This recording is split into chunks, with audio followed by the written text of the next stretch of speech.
Hello students, कैसे हो आप सब। वेलकम मेरे YouTube channel smart math classes में। मैं संजय तंवर। डियर, अभी तक हमने जो एग्जाम पेपर सोल्व किया है एचपीएससी का 2025 का जो हमारा एग्जाम पेपर था उसको सोल्व किया हमने। और कहीं ना कहीं देखे तो मोस्टली क्वेश्चन हमारे सीबीएसई से भी क्वेश्चन थे, बहुत से एचपीएससी से क्वेश्चन है। तो आज हम लेके आए हैं बेटा जो सीबीएसई ने लेटेस्ट सैम्पल पेपर जो छोड़ा है साइट पे, उसको हम सोल्व करने वाले हैं। तो बहुत से बच्चों के माइंड में ये क्वेश्चन आता है, क्या सर यहाँ से क्वेश्चन आते हैं। तो डियर, मैं एक बात बता देता हूँ आपको, क्वेश्चन से बेशक मत आए लेकिन यहाँ से कॉन्सेप्ट जरूर आना है। दैट मीन्स कहने का तात्पर्य हमारा ये है 40 से 60 मार्क्स का हमारा जो कॉन्सेप्ट है, बिल्कुल जो हमारा क्वेश्चन चेंज हो सकता है लेकिन कॉन्सेप्ट वही रहेगा, वो हमारा बिल्कुल कॉन्सेप्ट सेम मिलना है हमें। तो हम उस अपने 40 से 60 क्वेश्चन को पक्के करने के लिए इस पेपर को हम डीपली सोल्व करेंगे। तो डियर ध्यान दीजिए, एक बार हम स्टैंडर्ड फॉर्म कर रहे हैं। तो फर्स्ट क्वेश्चन है हमारे पास, इसका हम पीडीएफ इसके डिस्क्रिप्शन में छोड़ देंगे, लिंक छोड़ देंगे, और साथ में आपको क्वेश्चंस भी मिल जाएंगे या क्वेश्चंस आपको स्क्रीन पे दिखा दिया जाएगा। तो हमारे पास क्वेश्चंस आते हैं, पहले ध्यान दीजिए। अगर आप किसी के पास लेटेस्ट सैंपल पेपर हो तो आप वहां से देख लेना या आपको बता दिया जाएगा, छोड़ दिया जाएगा। यदि किसी बच्चे के पास एग्जाम बूस्टर है मैथमेटिक्स का, तो उसके हम सैंपल पेपर सभी सोल्व करने वाले हैं बेटा। और हमने यहाँ इसके अंदर पेज नंबर है ये SP 17 पेज नंबर पे, वहां से स्टार्ट है, ठीक है। स्टार्ट कर रहे हैं। तो पहला क्वेश्चन है बेटा, हम पहला क्वेश्चन देखेंगे सभी। सेक्शन ए स्टार्ट करने वाले हैं आज, और एमसीक्यू क्वेश्चन है हमारे पास। बोल रहा है बेटा क्वेश्चन 1 में कि a is equal to 2 raised to 2 into 3 raised to 8, b is equal to 2 raised to 2 into 3 into 5, c is equal to 2 raised to 2 into 3 into 7, और LCM of a b c हमारे पास क्या दे रखा है बेटा 3780। Clear है। आइए बेटा देखिए, हमारे पास हमने क्या किया एलसीएम। तो सबसे पहले इन तीनों में से जो कॉमन है उसको निकाल लीजिए। अगर आपने उस वीडियो को अच्छे से देखा है तो आप ये क्वेश्चन आसानी से कर सकते हो। थोड़ा सा ऐड करके दीजिए, थोड़ा सा। तो हमें क्वेश्चन में ऐसे ही थोड़ा थोड़ा घुमा के देंगे, तो हमने कॉन्सेप्ट पे ध्यान देना है। हमने क्या कहा था कि भी 2 ओके कॉमन और 3 है तीनों के अंदर, ओके। ये यहां तक तो था एचसीएफ में, लेकिन अब बात करें एलसीएम की, तो हमने कहा कॉमन के साथ साथ बाकी नंबर का भी होता है। और एलसीएम में कहा था इन सभी की मैक्सिमम पावर। तो यहाँ पे मैक्सिमम पावर देगी 2, यहाँ पे 1, यहाँ पे 1। एक्स की वैल्यू हमारे पास कुछ भी हो सकती है, तो 1 भी हो सकती है, तो 1 होगी तो सभी के बराबर है। 2 होगी तो मैक्सिमम 2, हम कह सकते हैं कि 3 की पावर x। और यहाँ पे भी 1 into 1 is equal to, और एलसीएम कितना आ गया बेटा हमारे पास 3780। ध्यान दीजिए 35 और ये 2 की पावर 4 मल्टीप्लाई करेंगे बेटा 140 into 3 की power x equal to 3780। Sorry 3780, इससे कैंसिल, 14 से कैंसिल कर रहा हूँ बेटा, 14 2 जा और 47। तो 3 की पावर x कितना होगा बेटा 27। तो मैं इसको 27 को क्या लिख सकता हूँ 3 की पावर 3। कंपेयर कर लिया तो आपके पास x की वैल्यू क्या आ जाती है, हमारे पास 3 आ जाती है। क्लियर है। तो फिर से हम बता रहे हैं। तो देखिए, हमने अभी तक जो क्वेश्चंस पढ़ी, आपने जब एनसीईआरटी पढ़ी तब आपने क्या किया, सिर्फ एचसीएफ एलसीएम निकाला, उसको एक फॉर्म में बदला। उसके बाद हमने क्या किया, उसके बाद हमने एक एक्सपेंशन के अंदर एचसीएफ एलसीएम सोल्व किया। उसके बाद एचसीएफ एलसीएम दे दिया और हमें नंबर दे दी, कुछ नंबर के अंदर मिसिंग टर्म दे दी, मिसिंग पावर दे दी, कुछ यहाँ पे ए बी सी पी कुछ दे सकता है आपको, और बोल देगा ए बी सी यहाँ पे प्राइम नंबर है। तो हमने इस प्रकार से उस नंबर को भी हमने फाइंड आउट कर लिया है। क्लियर है। अगर फिर भी कोई डाउट रहता है बेटा कमेंट करके हमें बता सकता है। तो क्वेश्चन नंबर 2 की तरफ बढ़ते हैं बेटा। तो क्वेश्चन नंबर जो हमारा 2 है, थोड़ा ध्यान दीजिए। बोल रहे shorted distance in a unit of A point two, एक पॉइंट है 2,3, और ये कह रहे हैं बेटा ये सॉरी हमारे पास फ्रॉम द वाई एक्सिस से, ये लीजिए। तो ये डिस्टेंस पूछा फ्रॉम द वाई एक्सिस। ध्यान दीजिए एक बार, इंपॉर्टेंट क्वेश्चन है।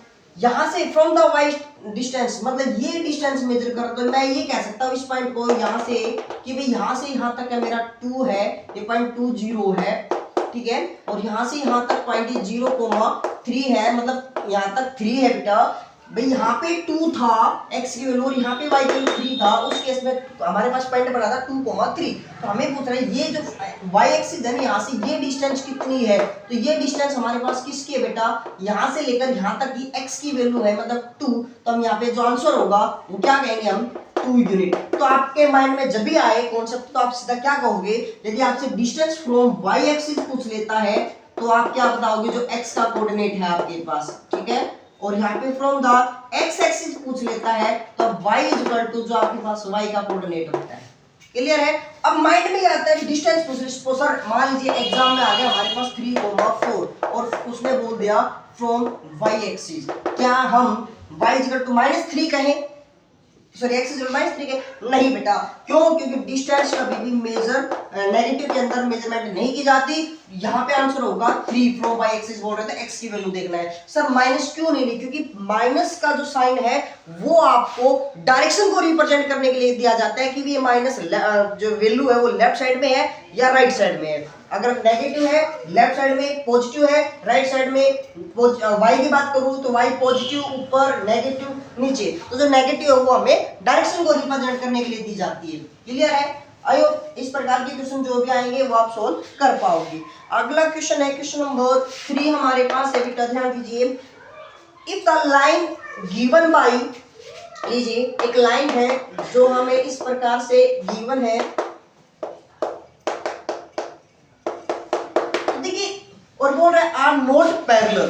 तो क्वेश्चन क्या आता है नॉट पैरेलल में, तो नॉट पैरेलल में एक दो बातें हो सकती है कि हो सकता है वो इंटरसेक्टिंग कर रहा हो सकता है वो कोइंसिडेंट हो, क्योंकि हमारे पास 3 प्रकार के लाइन सॉल्यूशन देते हैं।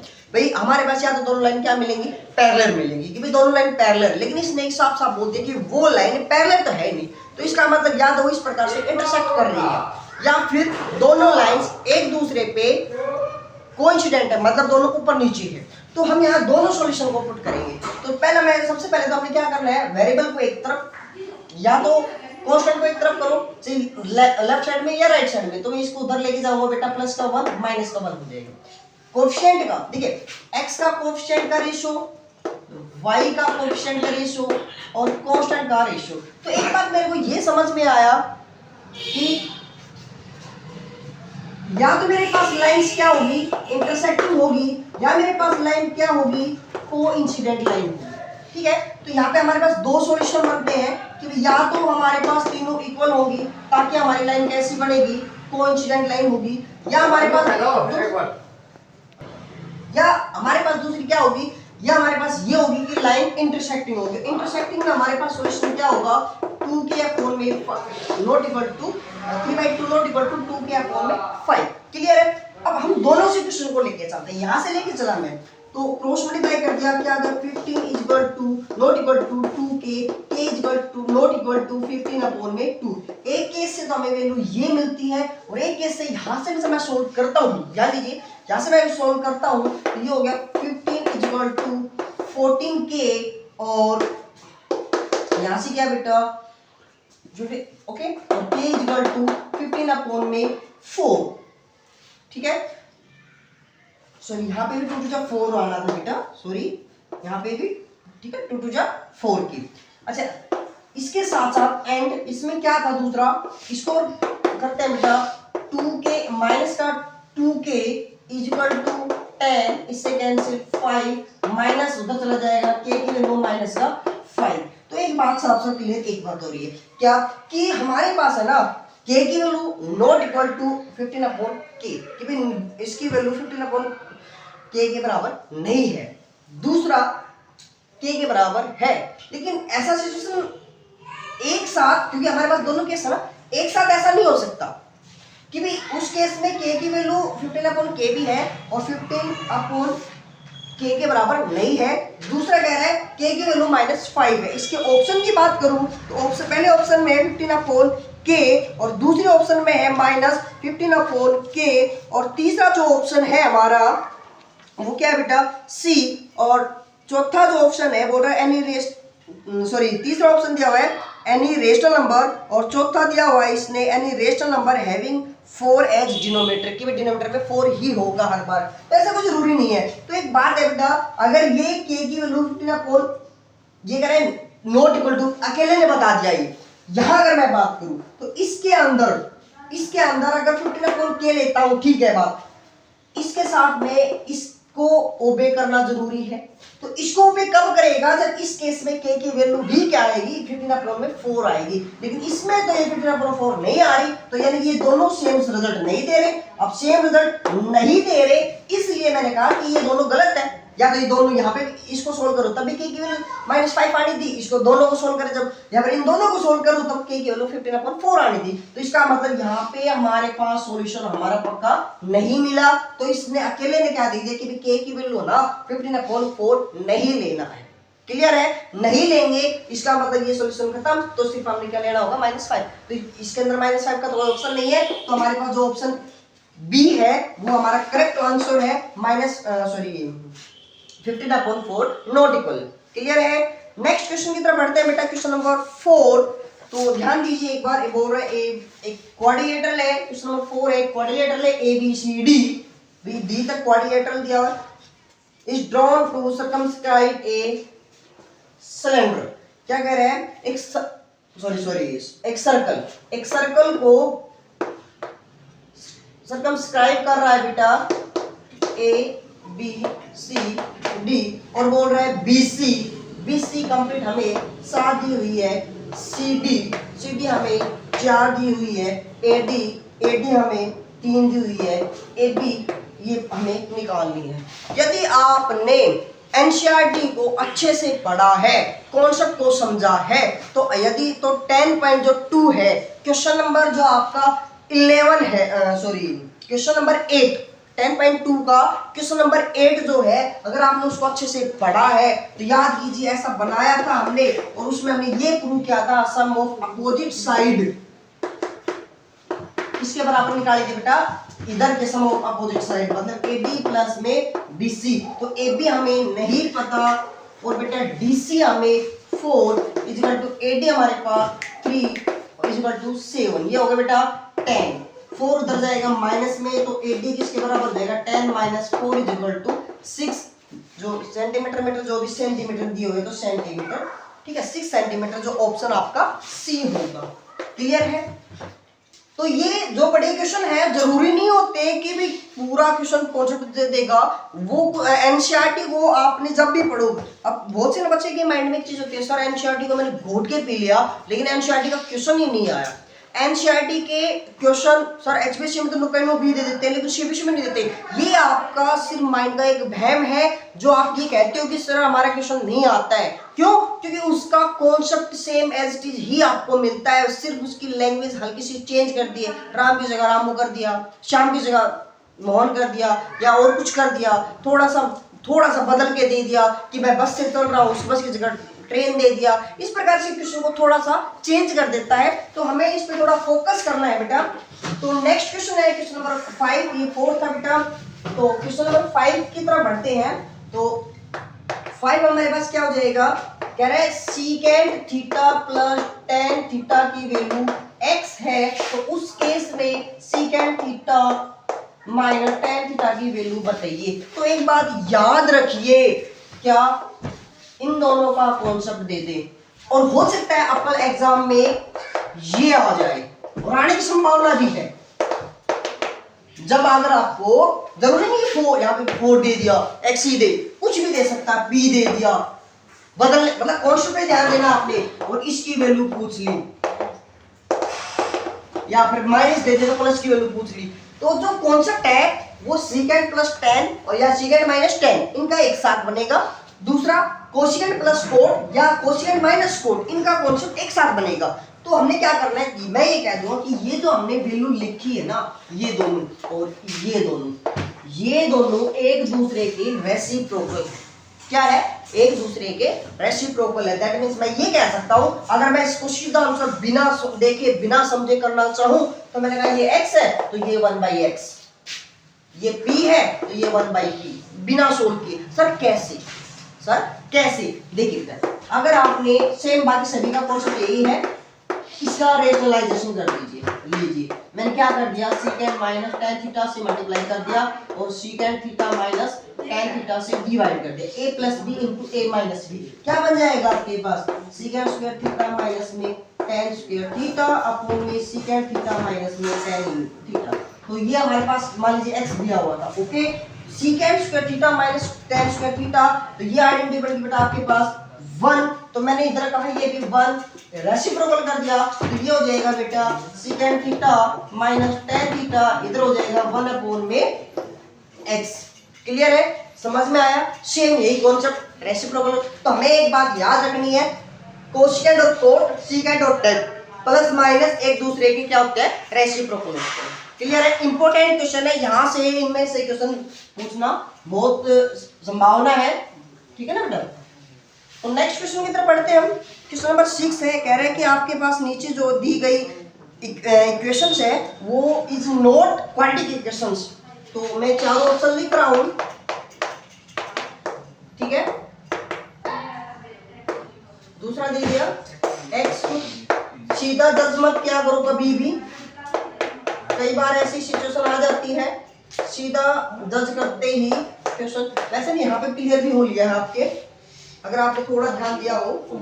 बाकी मैं यहाँ से चारों को सोल्व करके दिखाऊंगा ताकि आपके एग्जाम में इनसे रिलेटेड कोई क्वेश्चन आ जाए और आप आसानी से कर पाओ।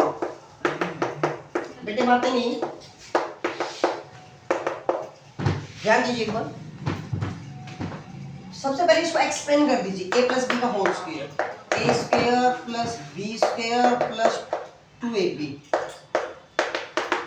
2x प्लस में 6, इसको इधर ले आओ दोनों को, x स्क्वायर ये हो जाएगा बेटा प्लस का 2x बचेगा, इधर लेके आऊंगा तो माइनस भाई प्लस का 6 माइनस का 6 हो जाएगा। तो प्योर देखा तो ये तो मेरे पास क्वाड्रेटिक इक्वेशन है, लेकिन वो दूसरा नोट। नेक्स्ट चलता हूँ, x cube plus 3x square equal to minus 1, इसको a माइनस बी का whole square, a square plus b square minus 2ab, minus अंदर लेके जा रहा हूँ बेटा, तो ये माइनस ये प्लस। तो एक बात समझ में क्लियरली आ गई, इधर भी लेके आऊंगा तो ये क्वाड्रेटिक स्क्वायर में है, ये लीनियर में है, ये कांस्टेंट में है, तो ये जो एक्स क्यूब है ना तो कैंसिल हो रहा है ना, तो ये हमारी क्या आ गई बेटा, not quadratic equations, not quadratic equation. आप है ना देखते ही कहोगे सर सर सर ये भी नहीं है क्योंकि एक्स क्यूब है, लेकिन मेरे डियर स्टूडेंट्स ध्यान दीजिए एक बार, इसको जब आप एक्सप्लेन करोगे तो x cube minus x square plus 2x plus 1 a plus e whole cube, तो बेटा क्या बन जाएगी, a cube plus 1 plus 3a square b plus 3ab square, ठीक है। एक्स क्यूब से एक्स क्यूब कैंसिल, और अब सोल्व करोगे तो वो आपके पास क्या बचेगी, क्वाड्रेटिक इक्वेशंस। फिर आपके माइंड में आएगी सर ये भी तो क्वाड्रेटिक इक्वेशन बननी चाहिए, तो देखते हैं इसके मल्टीप्लाई करते हैं, x square plus x plus 2x plus 2 equal to x square plus 2x plus 3, x square से एक्स स्क्वायर कैंसिल, तो ये क्वाड्रेटिक इक्वेशन नहीं है, ठीक है। तो इससे 2x से 2x ये कैंसिल हो गया बेटा, इधर क्या बच गया, x प्लस में 2 इक्वल टू 3। तो वैसे हमारे पास दो ऑप्शन बन रहे हैं बेटा, साफ साफ क्लियर। तो आपके पास इसमें थोड़ी सी मिस्टेक है, या तो इसने क्यूब वगैरह देना था, अदरवाइज हमारे पास ऐसी दो इक्वेशंस आ गई, ऑप्शन ये बी और ऑप्शन डी, जो हमारी नॉट क्वाड्रेटिक इक्वेशंस, इसने जो पूछा था ये भी हमारी क्वाड्रेटिक इक्वेशन थी, ये भी क्वाड्रेटिक इक्वेशंस थी। क्लियर है, तो ऐसे ना ऑप्शन में ऐसे नहीं आएंगे आपके एग्जाम में कि डबल ऑप्शन का है, तो यहाँ छोटी सी कोई मिस्टेक हो रही होगी प्रिंटिंग में, तो आपने घबराने की जरूरत नहीं है। लेकिन एट प्रेजेंट आपने सोल्व किया, हमने देखा दोनों हमारे पास क्या आ गए बेटा, नॉट क्वाड्रेटिक इक्वेशन आ गए। क्यों, क्योंकि ये क्यूबिक थी और ये लीनियर थी, ठीक है ना। तो यहाँ पे ऑप्शन, अगर ऑप्शन तो यहाँ बी और डी दोनों है, लेकिन ऑप्शन एग्जाम में एक ही आएगा, ओके। तो ध्यान दीजिए एक बार। नेक्स्ट क्वेश्चन है बेटा, हमें एक शेप दी हुई है और कह रहे हैं कि ये कुछ सर्कल है ना इस प्रकार से इंटरसेक्ट कर रहे हैं,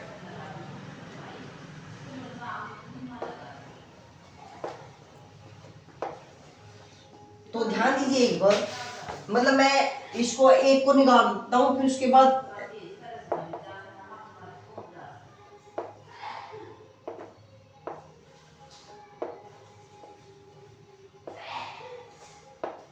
ठीक है।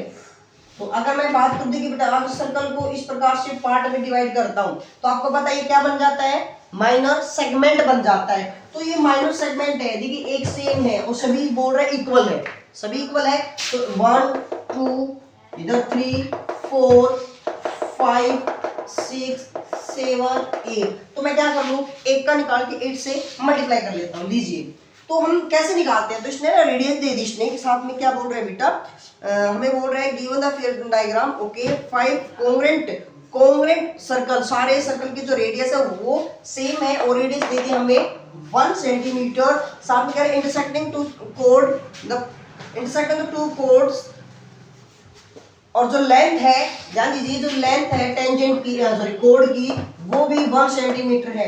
अगर ऐसा कभी होता है, ध्यान दीजिए एक बार, अगर कभी ऐसा होता है कि भी कोड की भी इसकी भी तीनों की सेम है, तो इसका मतलब हमारे पास ट्रायंगल क्या होगी, सॉरी इक्विलेटरल ट्रायंगल होगी।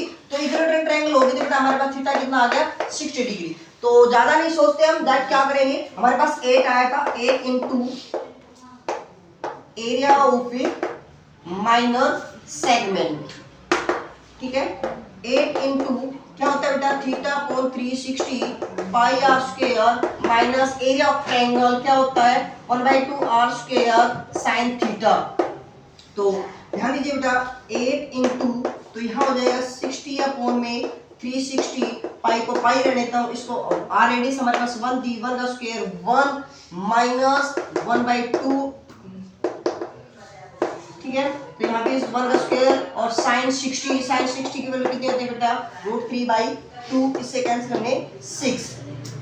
तो 8 से मल्टीप्लाई कर रहा हूँ बेटा, तो 8 से मल्टीप्लाई करूंगा तो इससे कैंसिल हो जाएगा ये जाएगा 8 पाई अपॉन 6 प्लस में 8 √3 अपॉन में 2 to 4, इससे कैंसिल कर दिया 2 के टेबल से 4 और यहाँ पे 3, तो 4 पाई/3 प्लस में 2√3। तो ये आपके पास ऑप्शन में, ठीक है, या आप यहाँ से कॉमन भी लेके कर सकते हो या इसमें डायरेक्ट दे भी रखा है, जो ऑप्शन डी ऑप्शन दिया हुआ है, यहीं पे ज्यादा सोल्व करने की आवश्यकता नहीं पड़ी, ये इतना ही दे रखा है बेटा 8 सीधा दिया हुआ है पाई अपॉन 6 प्लस में √3 अपॉन में 4 सेंटीमीटर स्क्वायर। तो आपको सोल्व करने की जरूरत नहीं है, मल्टीप्लाई करने की आवश्यकता नहीं पड़ी, जो डी ऑप्शन है वो डायरेक्ट दिया हुआ है। क्लियर है। नेक्स्ट क्वेश्चन है बेटा, अब ध्यान दीजिए, सिर्फ अब ऐसे क्वेश्चन आ गए जो छोटी छोटी बातों से ही हम डायरेक्ट क्वेश्चन को सोल्व कर पा रहे हैं, कैलकुलेशन कम यूज होगी। तो ध्यान दीजिए क्या करें, एक pair of dice is tossed, एक पेयर ऑफ डाइस मतलब 2 डाई ले ली, हमने उसको उछाला। तो जब एक बात याद रखना, जब एक डाई को 2 बार उछाल दो या 2 डाई को 1 बार उछाल दो, केस सेम बनने हैं। तो टोटल केस कितने बन गए बेटा 6/2, दैट मींस 36 केस बन जाने हमारे पास। Probability of not getting sum 8, ऐसे केस नहीं लेने जिनका सम 8 आए। तो सबसे पहले देखता हूँ 8 किस किस में आता है। तो 8 आता है बेटा 2 6, क्योंकि एक 7 होने तो 7 हमारे पास अवेलेबल ही नहीं है, 3 5 4 4 5 3 और बेटा 6 2 1 2 3 4 5 केस ऐसे हैं जिसके सम 8 आना है। तो टोटल केस 36 है, तो मैं कह सकता हूँ 36 में से 31 केस ऐसे बच गए जिसका सम 8 नहीं आना। तो मैं डायरेक्ट कह सकता हूँ प्रोबेबिलिटी कितनी होगी बेटा 31 अपॉन में 36, जो ऑप्शन आपका बी है। क्लियर है। नेक्स्ट क्वेश्चन की तरफ बढ़ते हैं बेटा, बोल रहे हैं नेक्स्ट क्वेश्चन आपका 9, बोल रहे 2 sin 5x √3। तो मैं ये क्या, ध्यान दीजिए एक बार, और x की वैल्यू पूछ रखी बेटा, ये मल्टीप्लाई में उधर जाके डिवाइड में हो जाएगा √3 अपॉन में 2। आप लोगों को पता है ये वैल्यू हमारी sin 60 की वैल्यू होती है। तो इसका मतलब हम कंपेयर करके 5x को कह सकते हैं 60 के बराबर है, और x की वैल्यू कितनी आ गई बेटा आपके पास 12 डिग्री के पास आ गई, जो ऑप्शन आपका बी है। क्लियर है। Next question most important question है, बहुत से बच्चे इसको लंबा कह जाते हैं, लेकिन थोड़ा सा दिमाग लगाना है, वही क्वेश्चन सोल्व हो सकता है बेटा। क्या कह रहा है, सम ऑफ टू नंबर क्या दे दिया बेटा, सॉरी 1 2 1 5। आगे क्या कह रहा है, HCF नंबर, HCF दे दी बेटा, HCF ऑफ बोथ नंबर, कितनी है हमारे पास 81 और एचएफ दे दिया। कह रहा है कि हमें ऐसी then possible pair of numbers, ऐसे कितने पॉसिबल हो सकते हैं कैसी कि भाई सम तो हमारे पास उन दोनों नंबर का ये आ जाए और एचएफ हमारे पास ये आ जाए, ऐसी कितनी संभावना बन सकती है। तो मैं ऐसा करता हूँ, एक बात ध्यान दीजिए, अगर मान लीजिए इन ए और बी दो नंबर है, ओके मैंने मान लिया ए और बी, तो मैंने कहा अगर एचएफ 81 है तो एचएफ क्या कहता है कि इसका मतलब 81 को ये कंप्लीट डिवाइड कर देगा, दोनों को डिवाइड कंप्लीट कर देगा। इसका मतलब है कि 81 दोनों को डिवाइड कर देगा। तो मैं ये कह सकता हूँ कि भाई ए जो है ना वो इसके बराबर, इसको मैंने ये डिवाइड करने के बाद मान लिया ये x आ गया और ये मान लिया मैंने y आ गया। ओके, जैसे a की वैल्यू कितनी आ गई उधर लेके जाएंगे तो 81x। ओके, b की वैल्यू कितनी आ गई 81y। क्लियर है। और अब ध्यान दीजिए 81x plus 81y is equal to 1215। 81 को कॉमन ले लेते हैं बेटा, तो आपके पास यहाँ पे कितना हो जाएगा 81 को ले लिया x plus y is equal to 1215। इसे हम कैंसिल कर दे तो ये हो गया बेटा, लीजिए कितने कैंसिल हो गया 15 पे। तो मेरे पास एक बात आई कि दो ऐसी नंबर जिनका सम क्या है 15 है और जो भी हमने नंबर लिया वो यहाँ रखे, यहाँ पे ऐसे पॉसिबल है। तो एक बात देखिए 81 एचएफ है, इसका मतलब ये है कि 81 के अलावा और कोई भी नंबर कॉमन नहीं आ रहा। अब x और y जो है वो क्या है डिफरेंट प्राइम नंबर है, डिफरेंट प्राइम नंबर है, मतलब उसमें से दोनों ऐसी प्राइम नंबर है जो दोनों जो अलग अलग है, मतलब डिवाइड सेम नहीं है। क्योंकि अगर सेम एक भी नंबर हो गया, उनके फैक्टर में से एक भी अगर सेम हो जाता है तो एचएफ 81 नहीं रहेगा, फिर ज्यादा चला जाएगा। तो इसका मतलब दोनों प्राइम नंबर है, दोनों डिफरेंट है। तो एक बात समझ में आ गई, ऐसी प्राइम नंबर भी मतलब ऐसी कोई नंबर पॉसिबल तो जरूरी नहीं प्राइम नंबर कहूं मैं, ऐसी टू नंबर डिफरेंट नंबर या इंटीजर लीजिए, ठीक है, पॉजिटिव इंटीजर। तो मैं यहाँ क्या क्या बना सकता हूँ, देखिए x की वैल्यू अगर 1 ले ली मैंने तो y की वैल्यू आ जाएगी 14। ओके, क्योंकि इनमें से कुछ कॉमन नहीं आ रहा। कहने का मतलब है मैं ये कह सकता हूँ कि एचएफ ऑफ x, y कितना आना चाहिए 1 आना चाहिए, ताकि उनमें से कुछ कॉमन ना आए। और उसका कॉमन नहीं आता है, मैं यहाँ पे ये कह सकता हूँ x एंड y आर को प्राइम नंबर। क्या कह सकता हूँ को प्राइम नंबर, उनमें से कुछ भी कॉमन नहीं आना चाहिए। कॉमन आ गया तो एचएफ 81 नहीं रहना, चेंज हो जाएगा। इसलिए तो मेरा और मैं पेयर लेता हूँ 2 ले लिया तो ये हो जाएगा 13, 3 ले लिया तो 12, क्योंकि 3 और 12 प्राइम को प्राइम नंबर नहीं है, क्योंकि एचएफ 3 आ रहा है तो 3 नहीं लेंगे। तो 4 लेंगे 11, 5 लेंगे 10 नहीं ले सकते, 6 लेंगे तो 9 नहीं ले सकते, 7 लेंगे तो 8 हाँ ये ले सकते हैं, 9 नहीं ले सकते क्योंकि 9 6 अब रिपीट होना शुरू हो गया। देखिए हमने ना पहले रिपीट होना शुरू क्यों हो गया, क्योंकि 6 9 आ चुका पहले, अब 9 6 रिपीट आना शुरू हो गया। तो वापस हम जब से चेक करते जाओगे तो सारे वही नंबर आने। तो आपके पास ऐसी कितनी पॉसिबल बची, तो 1 2 3 4, तो टोटल 4 पॉसिबल ऑर्डर बनते हैं आपके पास। और आपको बेटा मैं यकीन दिलाता हूँ 100% इस कॉन्सेप्ट से एक क्वेश्चन पक्का पूछेगा। तो इसको थोड़ा फोकस करना, इसके जो भी रिलेटेड क्वेश्चन है आपको अच्छे से समझना है इस वीडियो को कि सर ने ऐसे क्यों किया, क्योंकि उसका कॉन्सेप्ट है। फिर भी कोई बात माइंड में रहती है कि सर ये मेरे समझ में नहीं आई, तो आप कमेंट करके या व्हाट्सएप पे या कॉल करके पूछ लेना बेटा, ठीक है ना। क्वेश्चन को माइंड में क्वेश्चन बना के मत रखना, क्वेश्चन को सॉल्यूशन लेना बहुत जरूरी होता है। तो नेक्स्ट क्वेश्चन की तरफ बढ़ते हैं बेटा, ज्यादा समय ना लेते हुए। और देखिए बेटा, अगर आप ये सोचते हो कि अब मैंने स्टार्टिंग की 10-15 मिनट वीडियो को देख लिया आ जाएगा, तो ये ऐसा नहीं हो सकता। आपने कंप्लीट वीडियो को देखना होगा, ताकि उसके तभी आपको स्टार्टिंग से लेकर लास्ट तक के कॉन्सेप्ट क्लियर होते जाएंगे। नेक्स्ट क्वेश्चन है क्वेश्चन नंबर 11। तो क्या करें बेटा, area of base right circular cone, एक कोन है जिसका base area that means pi r square दे दिया 51 सेंटीमीटर स्क्वायर, और वॉल्यूम दे दिया इसका 85 सेंटीमीटर क्यूब। हाइट पूछी है, थोड़ा ध्यान देंगे। क्या वॉल्यूम क्या होता है 1/3 पाई आर स्क्वायर एच, और पाई आर स्क्वायर की वैल्यू दे रखे कितनी 51 और इसकी वैल्यू दे रखे 85 इक्वल टू 1/3, इसकी वैल्यू दे दी बेटा 51 इनटू एच, इससे कैंसिल 17 या 54 और इससे कैंसिल बेटा मल्टीप्लाई डिवाइड में आ जाएगा 17×85, एच की वैल्यू आ जाएगी 5, तो क्या आ जाएगी 5 सेंटीमीटर। क्लियर है option D. Next question important question है, सेकंड चैप्टर से रिलेटेड है, थोड़ा सा ध्यान देंगे। Zeros of a quadratic equations polynomials are equal,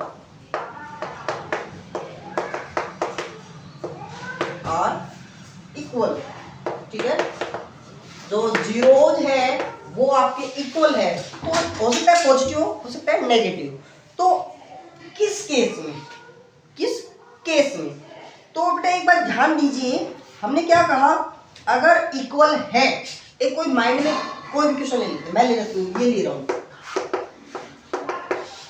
जिसका हमने सॉल्यूशन करोगे तो 1 1 आ जाएगा, 1 1 आ जाएगा, क्यों, क्योंकि इसको हम x - 1 का होल स्क्वायर बनाते हैं। सर मैं इसको अगर प्लस ले लेता, बिल्कुल सही बात है, ले सकते हो, तो इन दोनों में मैंने चेंज किया, सिर्फ किसको किया, मैंने इसको चेंज किया, मतलब इनको सेम रखा, है ना, तो मेरे माइंड में क्या आया कि इसका मतलब ये जो एक इसका कोएफिशिएंट, इसका कोएफिशिएंट और इसका कोएफिशिएंट ये हमारा सेम होना चाहिए, तो मैं डायरेक्ट यहाँ एक बात कह सकता हूँ, क्या भाई, कोएफिशिएंट मतलब ये a की और c की ये क्या होने चाहिए, सेम साइन के होने चाहिए, क्या होने चाहिए, सेम साइन के होने चाहिए। अगर आपके ये सेम साइन के होंगे तो उस केस में आपके जो जीरोज है वो क्या होंगे, इक्वल। क्लियर है, तो नेक्स्ट क्वेश्चन की तरफ बढ़ते हैं। फिर इससे रिलेटेड कोई क्वेश्चन समझ में ना आए और कोई माइंड में क्वेश्चन हो, डिफरेंट के भी क्वेश्चन है, आगे भी करेंगे, तो ध्यान दीजिए।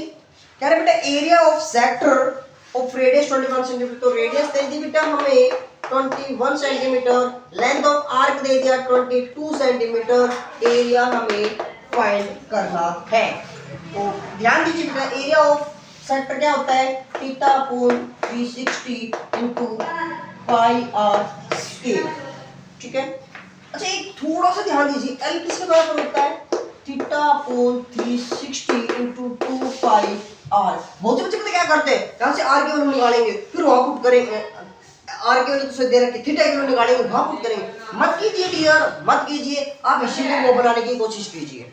मतलब ये मैं अगर थोड़ा सा आटा गड़े कर दूं, है ना, रहना पड़ेगा, आटा गड़े तो करना ही पड़ता है, theta upon 360 okay pi r, okay, इस 2 को मैंने इधर लिख दिया, ओके।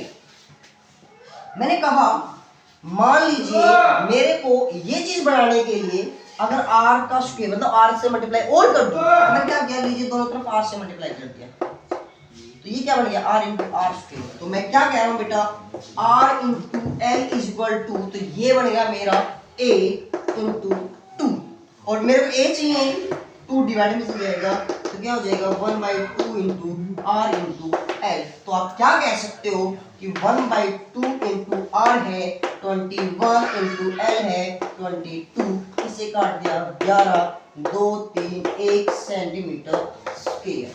क्लियर है, तो मैंने ना तो थीटा की निकालने की जरूरत पड़ी, तो मैंने डायरेक्ट थोड़ा सा आटा गड्ढा कर दिया, जुगाड़ कर दिया, हमारा आंसर आ जाता है। क्लियर है, तो ध्यान दीजिए। नेक्स्ट क्वेश्चन है क्वेश्चन नंबर 14। क्वेश्चन नंबर 14 है बेटा आपका, ये बोल रहा है कि ट्रायंगल ABC सिमिलर है, ट्रायंगल ABC सिमिलर है ट्रायंगल DEFK, ABC ये है DEF, और आपने क्या दिया है, AB दी हुई है 6, DE दी हुई है 9, EF 6, FD सॉरी EF दिया हुआ है 9 और FD सॉरी बेटा उल्टा लिखवा दिया मैंने, AB दे दिया 6, DE दे दिया 9, ओके, और EF दे दिया 6 और FD दे दिया 12, पैरामीटर ऑफ ABC।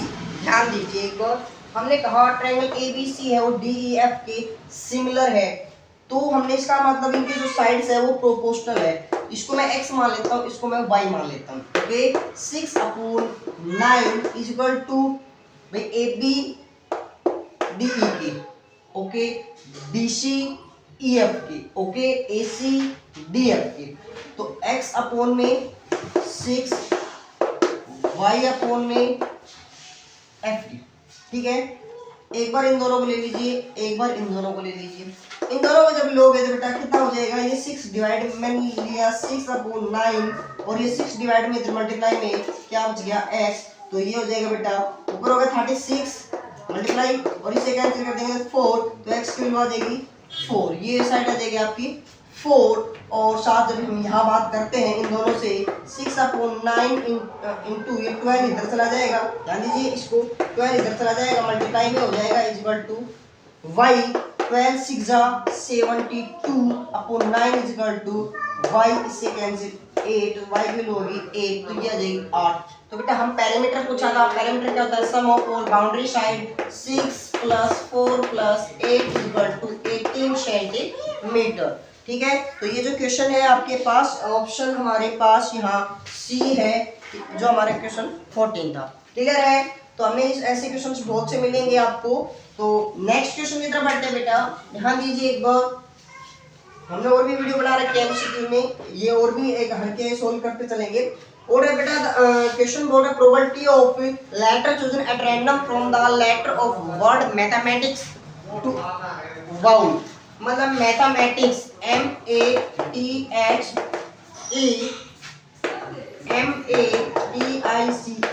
यहाँ वोल की प्रोबेबिलिटी बतानी है बेटा, वोल्स की। वोल्स क्या क्या होते हैं, ए है, ई है, ए है, आई है और ये 1 2 3 4, टोटल कितने 1 2 3 4 5 6 7 8 9 10 11। तो हमारे वोल्स की प्रोबेबिलिटी क्या आ गई बेटा 4/11, लेकिन इसने ऑलरेडी दे भी रखी है 2/, देखिए इसी मैंने दो क्वेश्चन पूछ लिया। ये कह रहा है कि अगर वोल्स की प्रोबेबिलिटी बताइए तो अब दैट टिक कर देते 4/11, बट अब क्या करें कि वोल्स की प्रोबेबिलिटी दे रखी है इन एक एक्सपेंशन में 2/2x + 1, इस केस में x की वैल्यू क्या होगी, क्रॉस मल्टीप्लाई बेटा 8x + 4 = 22, 8x = इधर करें बेटा 18, x = 18/8, तो 2 के टेबल से कैंसिल कर दिया 2/4, तो आंसर जो है वो ऑप्शन बी 9/4 आपकी x की वैल्यू आ जाती है, क्लियर है बेटा। नेक्स्ट क्वेश्चन की तरफ देखते हैं, क्वेश्चन नंबर 16 क्वेश्चन नंबर क्या करें बेटा, point a b c d, 4 point दे रखे हैं आपने, ओके। ये कह रहे हैं ए बी सी डी, बोल रहा है बेटा 9,0 9,-6। एक बार थोड़ा ध्यान दीजिए, एक बार 9 - 9 9 9, तो हमें इसको थोड़ा सा तरीके से लिख लेते हैं, ठीक है, क्योंकि ऐसे क्वेश्चन होगा ना, या तो आप डिस्टेंस फॉर्मूला निकालोगे A B B C C D D A और साथ में डायगोनल ए सी और बी डी निकालोगे। इससे बेस्ट आपको क्या करना है, अगर आपको डायरेक्ट कुछ ऐसे पॉइंट मिल जाते हैं तो ग्राफिकल यूज कर लेंगे हम। तो ये करें बेटा, ए पॉइंट है 9,0, मतलब x की वैल्यू 9 है, y की वैल्यू 0 है, ये लीजिए, ओके। दूसरा कह रहे हैं बेटा x की वैल्यू 9 है, y की वैल्यू -6, मतलब यहाँ पे, तो ये हो गया 9 - 6, ओके। नेक्स्ट है c, x की वैल्यू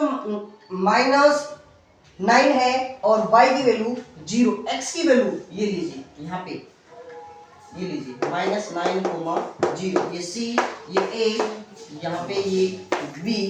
और दूसरा पॉइंट है x की वैल्यू -9, ये लीजिए -9 और y की वैल्यू +k। तो इस प्रकार से आपके पास ये इस प्रकार से एक डायग्राम बना। तो एक साफ साफ क्लियर समझ में ये आया कि रेक्टेंगल तो है नहीं, क्यों नहीं है, क्योंकि ये एंगल 90 से अबाउट है, तो स्क्वायर नहीं है, 90 नहीं है। दो ऑप्शन ग्लिट, पैरेललोग्राम, ट्रेपेजियम। अब ट्रेपेजियम की बात करूं, अपोजिट साइड पैरेलल, हाँ हो सकती है, ये भी पैरेलल है, ये भी। अब इसके ऊपर बात करते हैं, ये पैरेलल है। तो बात करें दिस और दिस, जब ये साइड पैरेलल है और 9 9 9 9 आपके पास ऑब्जर्वेशन दे रखी है, तो आप डायरेक्ट एक बात यहाँ से ऑब्जर्व कर सकते हो कि आपको ए, ये बी, ये सी और ये डी, तो ए बी सी डी है वो आपका पैरेललोग्राम है। क्लियर है? अगर फिर भी बात समझ में नहीं आती है तो आपने थोड़ी सी मेहनत और करनी पड़ेगी। यहां से आपको A B, B C, C D, D A ये साइड निकालनी पड़ेगी। साथ में अपोजिट जो डायगोनल है, मतलब ए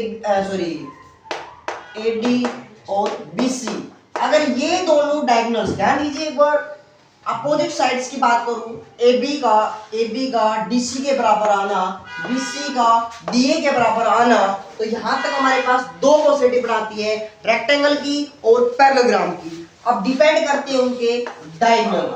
यदि डायगोनल बराबर आ जाते हैं तो उस केस में क्या बनता है, वो रेक्टेंगल। तो अगर यदि बराबर नहीं आते हैं तो उस केस में क्या बन जाता है, पैरेललोग्राम। और आपको यहाँ क्लियरली भी दिखाई दे रहा है कि ये जो डायगोनल है वो बराबर नहीं है, अपोजिट साइड्स बराबर है, तो आप कह सकते हो कि दीज आर पैरेललोग्राम। क्लियर है? क्वेश्चन नंबर 17 की तरफ जाते हैं बेटा। थोड़ा सा ध्यान और दे लीजिए, 2-3 क्वेश्चन है हमारे पास। अब correct median of 9 distinct observation is 20.5। एक मीडियन 9 ऑब्जर्वेशन आपके पास, 9 ऑब्जर्वेशंस है, ठीक है। जैसे मैंने मान लिया x1, x2, x3, x4, x5, x6, x7, x9, x10, ये सभी ऑब्जर्वेशन जो इसका मीडियन है वो कितना है बेटा, 20.5 है। और कह रहे बेटा उसके अंदर है ना, हमने प्रत्येक नंबर में 2 ऐड कर दिया। ओके, तो सबसे पहले इसका कॉन्सेप्ट पढ़ते हैं, फिर कह रहे नए मीडियन पे क्या फर्क पड़ना है। तो आपको एक बात बता देता हूँ, मीडियन की जब भी बात करें, मीडियन का मतलब होता है अरेंजमेंट करना, पहले तो असेंडिंग में, डिसेंडिंग में। ओके, उसके बाद हम क्या देखते हैं, मिडिल टर्म देखते हैं। अगर मिडिल की एक टर्म होती है तो नहीं, तो दोनों को जोड़ के 2 से डिवाइड, 2 होती है। लेकिन 9 है तो 9 तो इसका मतलब एक ही मिला है, 4 इधर 4 इधर, बीच में एक 5th टर्म वाली मिलेगी। तो हमने क्या कहा कि भाई पहले सपोज कीजिए ये नंबर थे, अब नया मीडियन क्या बढ़ गया, x2, मतलब हमारे पास x5 प्लस में 2, और x5 हमारे पास क्या दी हुई थी, मतलब कहने का मतलब जो भी नया मीडियन था, उस पुराना मीडियन था उससे 2 इंक्रीज हो जाएगी। तो इसका जो पहला ऑप्शन है इज इंक्रीज बाय 2, तो हमारा करेक्ट आंसर होगा कि भी मीडियन भी 2 बढ़ के आएगा। अगर हमसे पूछ लेता, यही क्वेश्चन को थोड़ा और बदल देता कि भी इसका मीडियन क्या होगा, तो मीडियन क्या होगा, हम इसका 2 ऐड और कर देंगे, क्या हो जाएगा 22.5। क्लियर है? या फिर ये दे देता कि पुराने वाला नया वाला ये है, पुराने वाला क्या होता है, तो उसमें माइनस कर देते। क्लियर? क्वेश्चन नंबर 18 की तरफ जाते हैं बेटा, ध्यान दीजिए। ये बोल रहा है कि लेंथ ऑफ टेंजेंट ऑफ एक सर्कल रेडियस 9 सेंटीमीटर लीजिए is from A point at distance 41 centimetre. Okay, ये निकालनी है। तो आप ये 10th क्लास हमारी जो 10th चैप्टर है उसका पहली एक्सरसाइज का भी क्वेश्चन है, आपने काफी बार निकाला भी है। आप पाइथागोरस थ्योरम यूज कर देंगे, इसको मैं एक्स अज्यूम कर दूंगा, पाइथागोरस थ्योरम यूज करेंगे तो क्या हो जाएगा बेटा, हाइपोटेनस का square equal to perpendicular square plus में बेस का स्क्वायर। ये हो जाएगा बेटा कितना, 41 का स्क्वायर करूंगा। मैंने लास्ट वीडियो में बताया था 41 का स्क्वायर कैसे बताया था, 1 का स्क्वायर 1, 14 का 4 का स्क्वायर 16, इनकी प्रोडक्ट 4 वजा 4 और 4 2 जा, तीनों की प्रोडक्ट 4 एकम 4 नहीं 8। ओके, यहाँ उतारिए बेटा 1, कोई कैरी नहीं गई, आगे 8, कोई कैरी नहीं गई, आगे 6, 1 कैरी, आगे कोई नंबर ही नहीं है, तो हमारे पास क्या आ गया 1 6 8 1 इक्वल टू 9 का स्क्वायर 81 प्लस में x स्क्वायर, इधर लेके जाएंगे तो बेटा कितना हो जाएगा, ये 600 इक्वल टू x। तो x की वैल्यू क्या आती है बेटा 40 सेंटीमीटर, तो सेंटीमीटर मीटर है तो सेंटीमीटर दे रखी है, तो बेटा क्या आ जाएगा x इक्वल टू 40 सेंटीमीटर। यानी कि हमारे पास जो टेंजेंट है उसकी जो लेंथ है वो कितनी आ जाएगी 40 सेंटीमीटर आ जाएगी। क्लियर है? नेक्स्ट क्वेश्चन की तरफ बढ़ते हैं बेटा। अगले जो 2 क्वेश्चन है वो हमारे आते हैं एसेशन और रीजन। क्या है बेटा, ध्यान दीजिए। पहले कह रहे 5 की पावर n है, कैन नॉट बी एंड 0, मतलब 5 हमारे पास जो क्वेश्चन नंबर 20 है उसमें ए एसोसिएशन दिया हुआ है कि यदि हम 5 की पावर n कर दे तो वो इसका जो यूनिट प्लेस है, लास्ट की जो प्लेस है वो कभी भी जीरो नहीं होगी। ठीक है, किसी भी रेशनल नंबर पे। ये बात ट्रू है, ये बात ट्रू है, सच भी है। क्यों? क्योंकि जीरो कब बनेगा? जीरो बनने के लिए 2 और 5 दोनों का होना जरूरी है। यहाँ तो केवल एक 5 है, इसके फैक्टर करेंगे तो 5 आएगा, 2 की नहीं आएगा। तो इसका मतलब ये बात सत्य है। तो नेक्स्ट क्वेश्चन है कि जीरो आने के लिए रीजन दिया हुआ है, रीजन दिया हुआ है क्या? ए नंबर एंड विद जीरो, कि भाई एक नंबर ऐसी है जिसका एंड जीरो तब आएगा its prime factor contain both 2 and 5, कि भाई उसका जो प्राइम नंबर का फैक्टर है उसमें 2 और 5 दोनों फैक्टर होने जरूरी है, दोनों फैक्टर होंगे। बिल्कुल सही बात है, ये बात भी सही है और यही इसका कॉन्सेप्ट दे रहा है। तो इसका जो ऑप्शन ए है कि भाई a and b are both true and r is correct explanation of a, कि भाई आर ने, रीजन ने एसोसिएशन का बिल्कुल सही जवाब दिया है, बिल्कुल सही उसको एक्सप्लेन किया है। क्लियर है? तो क्वेश्चन नंबर सॉरी बेटा 19 था, सॉरी क्वेश्चन नंबर 20 देखते हैं। तो क्वेश्चन नंबर 20 क्या होता है? कह रहे कोस इंपोर्टेंट क्वेश्चन है ये। क्वेश्चन है ना, लास्ट टाइम शायद सीबीएसई में बड़ा क्वेश्चन आया था, आपका छोटा क्वेश्चन दे दिया। कोस ए प्लस में cos square A equal to 1 है, तो आप उस केस में साइन स्क्वायर ए प्लस में साइन 4a को 1 कह सकते हो। और आपने यहाँ से आइडेंटिटी, ये तो ए ने कहा और आर ने क्या कहा?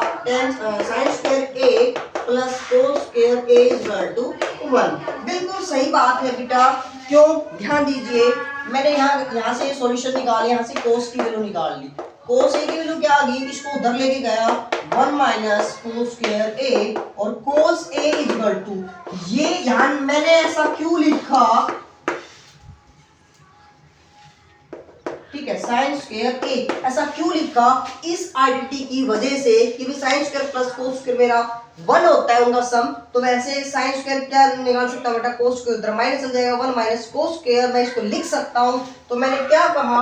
तो मैंने यहाँ पे थोड़ा ध्यान दीजिए, मैंने इसको क्या लिख दिया? मैंने लिख दिया साइन स्क्वायर ए ओके प्लस में इसको लिख दिया साइन स्क्वायर ए का होल स्क्वायर ओके। इसको क्या लिख दिया मैंने? इसको लिख दिया साइन स्क्वायर को लिख दिया बेटा कोस ए और इसको भी क्या लिख दिया? कोस ए उसका होल स्क्वायर, मतलब कोस ए प्लस कोस स्क्वायर ए, और इसकी वैल्यू हमें ऑलरेडी गिवन है और वो क्या है बेटा? 1। क्लियर है? या हम डायरेक्ट यहाँ भी वैल्यू पुट कर सकते हैं। अगर यहाँ भी देखते हैं तो वापस यहाँ भी वैल्यू पुट कर सकते हैं कि भाई कोस ए की जगह वैल्यू रख दी हमने क्या?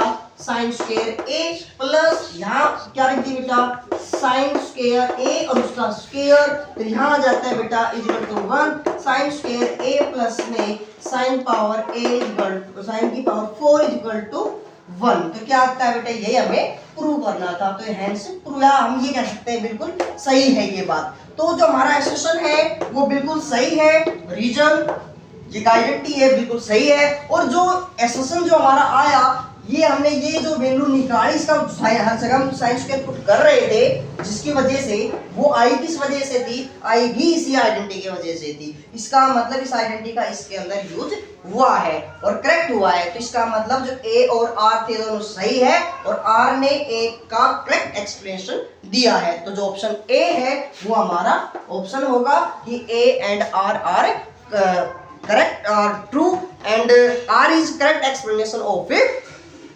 तो इसका मतलब ये हुआ कि जो हमारे जो लेटेस्ट जो पेपर था बेटा, हमने उसके जो एमसीक्यू क्वेश्चन थे वो सभी सोल्व किए। अगर आपको किसी भी प्रकार की डाउट रहती है, मैं बार बार एक ही बात कहता हूँ बेटा, अगर डाउट रहता है तो हमारे पास इन नंबरों पे आप व्हाट्सएप कर सकते हो और या फिर कमेंट करके भी बता सकते हो कि भाई सर हमें ये प्रॉब्लम आई है तो हम उस पे जरूर कॉन्सेप्ट करेंगे। तो बेटा अगर ये आपको क्वेश्चन समझ में आते हैं, देखिए बेटा मैं बार बार एक बात और कहता हूँ कि वीडियो जो बनाने का मकसद है वो ये नहीं है कि इन क्वेश्चनों को सोल्व करना, मेरा जो मेन मकसद है वो यही है कि भाई इन क्वेश्चनों के जरिए आप लोगों का जो कॉन्सेप्ट है, जो एग्जाम में पुट करने के तरीके हैं, वो मैं आपको समझा सकूं। क्योंकि हमारे पास एनसीईआरटी हमने बहुत सोल्व कर ली, रिवीजन बहुत कर लिया, अब उसके क्वेश्चन को पकड़ना, क्वेश्चन के एग्जाम के क्वेश्चनों को सोल्व करना, वही हमारा मेन टास्क है। ठीक है, आई होप आपको ये वीडियो अच्छी लगी होगी। अगर वीडियो अच्छी लगी, जैसी भी लगी, कमेंट करके जरूर बताना। Thank you.